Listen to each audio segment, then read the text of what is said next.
अस्सलाम वालेकुम dear teachers, कैसी हैं आप। उम्मीद करती हूँ बिल्कुल खैरियत से होंगे।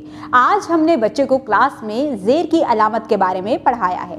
सबसे पहले आप बोर्ड के ऊपर हरूफ तहज्जी लिखें, उसके बाद उसमें अलामत को बदल कर, जो कि हमने पहले ज़बर लगाया, ज़बर की अलामत लगाएं, वो आवाज़ बच्चों को पहचान करवाएं। उसके बाद आप फ़ौरन से दूसरे हर्फ के नीचे ज़ेर की अलामत लगाएं ताकि बच्चे आवाज़ की तब्दीली को समझ सकें कि अलिफ के ऊपर अगर ज़बर होगी तो आवाज़ कैसी होगी, अलिफ के नीचे ज़ेर होगी तो आवाज़ कैसे होगी। बच्चे इस तरह से बोर्ड को जब देख रहे होंगे तो आवाज़ों का डिफरेंस भी करने के काबिल होंगे।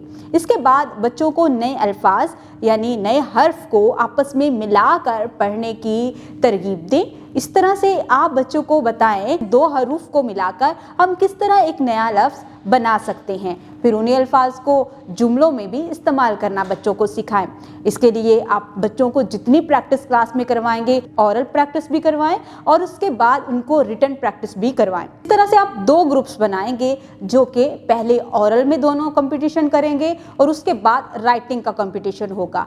आप बच्चों को पहले हरूफ को मिलाकर उसकी आवाज़ की तब्दीली के साथ पढ़ना सिखाएं। एक ग्रुप एक लफ्ज़ को बोलेगा, दूसरा दूसरे को, और इस तरह से मिलाकर जुमला साज़ी करेंगे। ऐसे बच्चे मुख्तलिफ एक्टिविटीज़ के ज़रिए पहले बोलना सीखेंगे और उसके बाद आप वन बाय वन बच्चे को बोर्ड के ऊपर बुलाएं और नए अल्फाज से जुमले बनाना भी बच्चों को सिखाएं। उम्मीद करती हूँ आपने आज की इस वीडियो से बहुत कुछ सीखा होगा। मज़ीद सीखने और जानने के लिए हमारे साथ रहिएगा। मिलते हैं अगली वीडियो में, तब तक के लिए अल्लाह हाफ़िज़।